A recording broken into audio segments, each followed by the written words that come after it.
Bismillahirrahmanirrahim. Assalamualaikum warahmatullahi wabarakatuh. Bagaimana kabarnya hari ini Soleh Soliha?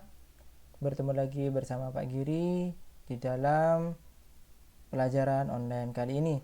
Kali ini Pak Giri akan memberikan pelajaran tentang listrik ya. Bagaimana sih listrik itu bisa sampai ke rumah kita? Listrik itu bisa sampai ke rumah kita itu tentunya tidak serta-merta langsung sampai ke rumah kita. Ada proses di baliknya ya, proses yang sangat panjang. Mari kita lihat. Nah, setiap hari kita tidak terlepas ya nak untuk menggunakan alat-alat yang memanfaatkan energi listrik, misalnya laptop, HP ya. Ketika baterai HP kita habis, kita selalu mengecas HP kita menggunakan listrik.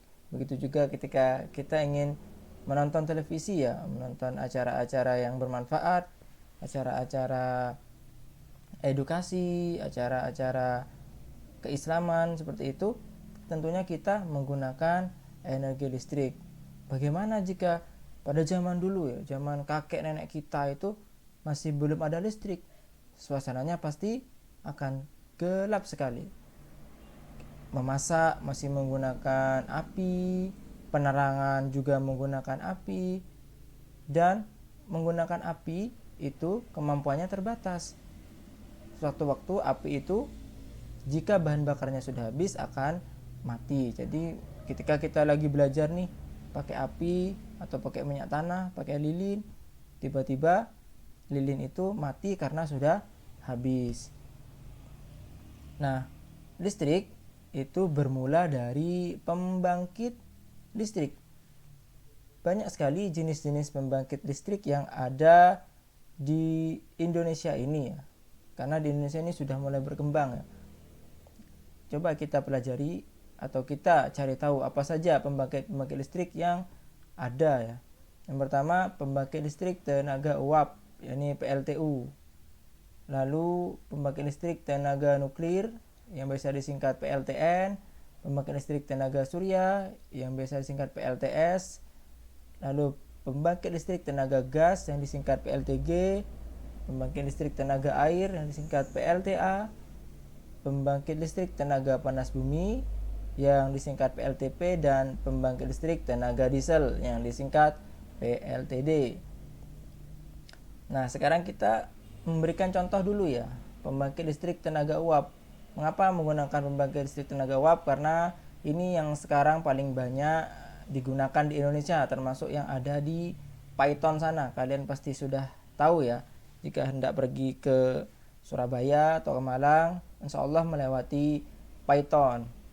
Nah, pembangkit listrik tenaga uap ini anak-anakku sekalian masih menggunakan bahan bakar fosil ya, terutamanya batu bara. Batu bara ini berasal dari fosil kayu purba ya, tanaman-tanaman yang telah mati dan membutuhkan proses jutaan tahun. Bayangkan, jutaan tahun untuk menjadi batu bara, anak-anakku sekalian, dan bisa dimanfaatkan untuk menjadi bahan bakar dari PLTU. Sehingga jika kita menggunakan listrik berlebihan, maka kita termasuk orang yang menyia-nyiakan energi yang Allah ciptakan. Karena apa? Prosesnya itu sangat lama ya, untuk batu bara itu bisa terbentuk ya dari tanaman-tanaman yang zaman dulu mati lalu tertimbun tanah.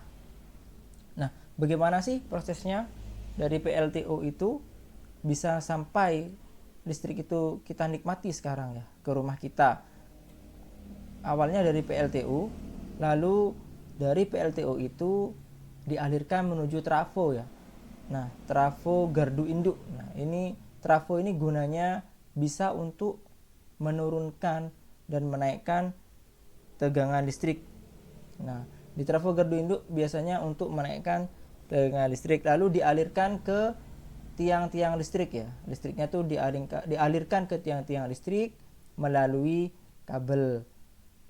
Nah, lalu lanjut ke trafo distribusi. Nah, di trafo distribusi ini biasanya tegangan listrik diturunkan lagi untuk disesuaikan akan digunakan untuk apa, untuk rumah, untuk industri, atau untuk tempat-tempat lainnya. Misalnya kita lihat untuk sosial umum.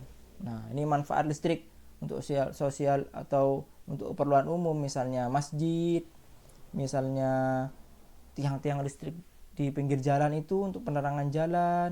Lalu juga untuk rumah-rumah kita, anak-anakku. Listrik yang sekarang kita nikmati ini awalnya berasal dari PLTU atau pembangkit listrik tenaga uap, awalnya dari batu bara. Nah, di pembangkit listrik itu diubahlah energi uap menjadi energi listrik. Nah, juga bisa digunakan untuk pabrik-pabrik ya. Tentunya tegangannya itu berbeda ya. Untuk rumah tentunya lebih kecil daripada yang dibutuhkan oleh industri. Nah, demikian penjelasan singkat dari Pak Giri. Kurang lebihnya mohon maaf.